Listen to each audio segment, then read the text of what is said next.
companies have really been using their brains. You know when you have a very successful phone series with a great reputation, so you release a new phone under the same series, hoping it achieves the same success? That's exactly what Honor did with the Honor 400 Lite, the newest member of the Honor 400 family that became super popular and spread like crazy. But does the Lite deserve to succeed? What are its pros? What are its cons? Does it offer a special experience for its price? Because in its exact price range, you've got strong phones like the Motorola G75, the Infinix Note 50s, and the Samsung Galaxy A26.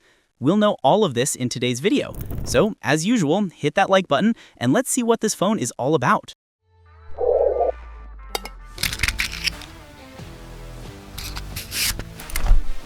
We're going to follow our usual review structure, but pay attention, the first half of the video is basically positives, and the second half is negatives. Anyway, let's start with the first thing, the design. And honestly, the best thing about the 400 Lite is its design. You're really going to like it the moment you pick it up and see it in real life. Its weight isn't heavy at all, just 171 grams, and its thickness is 7.3 millimeters. This phone is one of the lightest phones I've tested in its price category. It also feels compact in the hand and carries the Honor 400 style compared to its competitors. Keeping in mind that the Lite is a bit bigger than the regular 400 because of the larger screen, but here I'm comparing it to the other competing phones in its class. As for build materials, the design is all plastic. I won't say this is a con or that the plastic is cheap. No, the materials are very acceptable for its price. They won't bother you, but at the same time, they won't feel super premium. But the camera design is unique. Some people say it copies the iPhone, but no, Honor actually made it look nicer than the iPhone. Honestly, I wish Apple would release this design in their new phones. It would look amazing. The triangular accent around the three cameras inside the lightly rounded square looks very nice in real life. And the silver color on this phone is beautiful. Calm, classy, and it doesn't attract fingerprints or get dirty easily. It's resistant to water splashes with an IP65 rating, meaning light splashes only. Don't go dipping it in water. But here's something weird. During unboxing, I couldn't find the case inside the box. There's a space where the case is supposed to be, but it wasn't there. So I don't know if it was a mistake or if the phone actually ships without a case. Tell me in the comments, what do you think of this phone's design compared to Motorola, Infinix, and Samsung? Do you feel it brings something new? The second standout feature, and for me, the most important, is the display. A 6.7-inch AMOLED Full HD Plus with a refresh rate up to 120 Hz. This screen supports HDR10+, and it also has an excellent 3840 Hz PWM dimming rate. Specs-wise, it's a very solid display, but more importantly, the real-life experience is great. It's a fully flat display. No curves at all, and at the same time, it has the thinnest bezels I've seen in this price range. So you're getting a flat screen with good specs, good experience, and extremely slim bezels. My only complaint is the dual-pill selfie cutout. I don't know why Honor keeps using this, but fine. It's the same design used on the Honor 400 Pro, which costs almost triple the price. In terms of colors and video playback, the screen is excellent, no issues at all.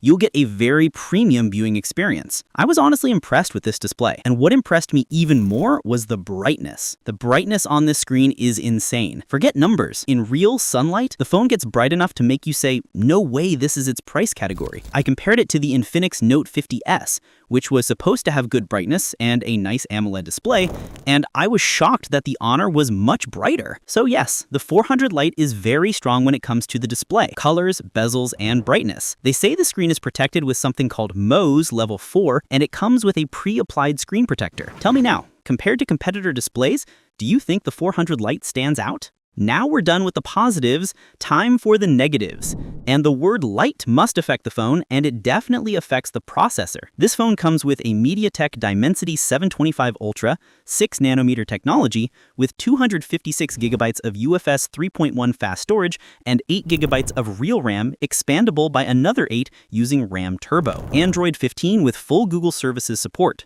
And we need to pause at the processor for a moment. We'll split the experience into two parts. Part 1, daily performance. Social media, calls, everyday apps, the phone won't lag with you at all. The CPU performance isn't bad, especially with Honor software and the fast storage. I faced zero issues. We can say daily performance is good, it won't annoy you, and you won't feel it's a weakness. Even though the CPU is slightly weaker than the competitors, Samsung, Infinix, and Motorola, in real daily use, don't worry.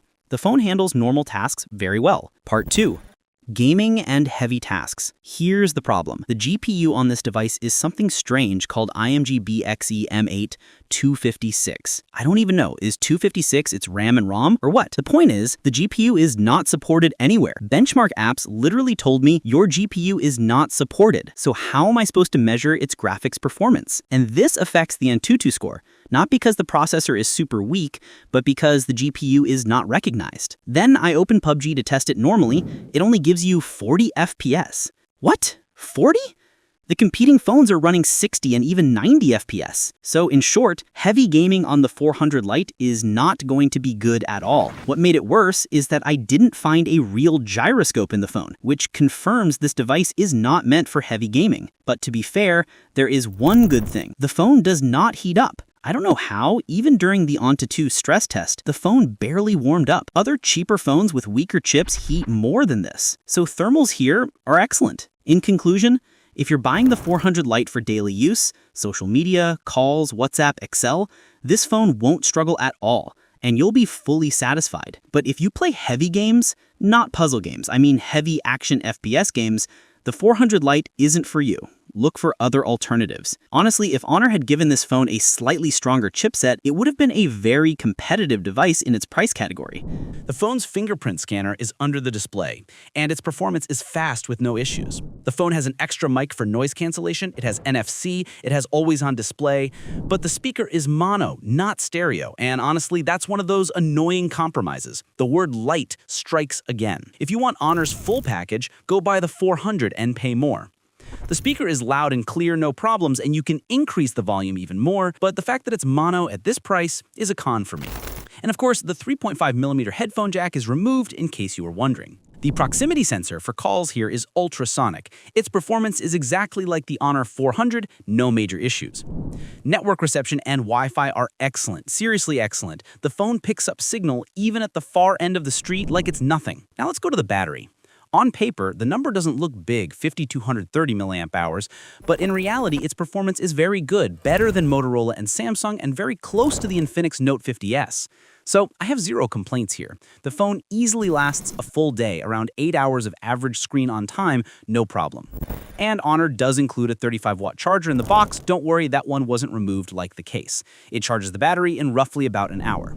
And now we finish with the cameras. The phone comes with a 108-megapixel main camera, f1.8, but without optical stabilization. The second camera is a 5-megapixel ultra-wide, f2.2, and the selfie camera is 16 megapixels, f2.5. There's something I didn't mention earlier in the design part. I saved it for the camera section. Since the phone looks like an iPhone, Honor also added a dedicated camera control button. You press it, and the camera opens instantly, and you can swipe on it to zoom in or out. But you really have to press it. I honestly couldn't get used to it because the button's texture doesn't match my grip. Anyway, it's a cute feature, and you can even take photos by pressing it. But like, Honor, instead of spending money on this button, you could have just added optical stabilization. This phone shoots portrait photos at 1x, 2x, and 3x, all of them digital zoom from the main camera. And it records video at only 1080p, no 4K because of the processor. Now forget all this.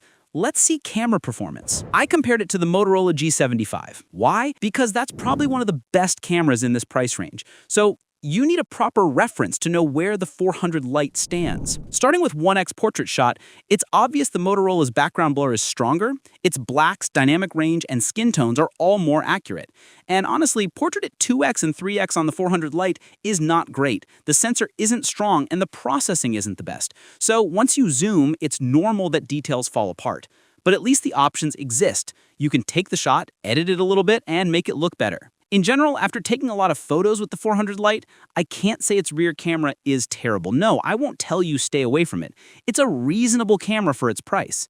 Is it number 1? No. Number 2? No. Number 3? Also no. Maybe number 4, behind Motorola, Samsung, and maybe around the level of Infinix? Actually, no, slightly weaker. And the massive problem is the amount of shake while shooting because there's no optical stabilization and no gyroscope, so the phone can't stabilize anything. This kills detail in many shots. I'm showing you a bunch of sample photos so you can see the difference between the 400 Lite and the G75. My opinion is simple. The camera works, it's not bad, but it's not the strongest in its category. Don't buy this phone just because it says 108 megapixels and think you're getting the best photography experience ever. It's good for the price, but it's not the top camera. Now let's check normal photos, not portraits. Honestly, they're not bad at all. But sometimes the dynamic range blows out highlights. And remember, I'm comparing it to Motorola, which uses Google camera, so its colors and HDR effects are naturally very strong. I don't want to be unfair. But honestly, the 400 Lite won a couple of shots. I found the G75 made the image look too cold, even though the actual lighting was warm. So I'll say it again, the Honor 400 Lite camera is not awful. Selfie camera time. Same story as the rear camera. Not the best, details not the strongest, and it produces skin tones that aren't accurate, sometimes too orange, sometimes too white. Again, it's the processing, and the processor isn't powerful enough. Now let's see video quality. Video recording on the Honor 400 Lite maxes out at 1080p, no 4K at all because of the processor. This is not good because all competing phones record 4K on the rear camera. Worse than that, 1080p with no stabilization, no OIS, no gyroscope, nothing. So video quality is decent, but the lack of stabilization and the 1080p limit is disappointing. Dynamic range also tends to blow out bright areas. Selfie video is the same, 1080p only, and again, no real stabilization. And here, the video quality itself, colors and processing, is worse than the rear camera. So you're not getting high quality, not getting stabilization, and not getting 4K. For video lovers, the 400 Lite is not the right choice. Price of the 400 Lite. For the 256GB, 8GB version is $300. All prices mentioned are approximate estimates, meant to give you a general idea. Please check local prices in your country for accuracy. It supports 2 SIM cards, no memory card slot, and of course, no eSIM support. My final opinion. The Honor 400 Lite impressed me in 2 things. Its design, really beautiful, and its display, which is probably the best in its price range. The rear camera for photos is acceptable, not a disaster. Plus, you get a fast fingerprint reader, strong network performance, and smooth software with no major issues. But there are many annoying downsides. The weak GPU that ruins heavy gaming, the lack of optical stabilization, no gyroscope, which affects both gaming and video recording, no 4K video, mono speakers, and no memory card support. Tell me now, after watching this review, do you think the Honor 400 Lite is good for its price? Is it a strong addition to the market? For me, this phone sits behind Motorola, Infinix, and Samsung, somewhere squeezed next to the Realme 14T. A phone that is excellent in battery and water resistance, but the processor holds it back. Same idea here. The 400 Lite is good in some areas, but the processor affects many things, as we saw. And that's it. Thanks so much if you stayed with me till this point. Make sure you hit that like button, leave me a comment telling me your opinion on the 400 Lite, and make sure you're subscribed if this is your first time here.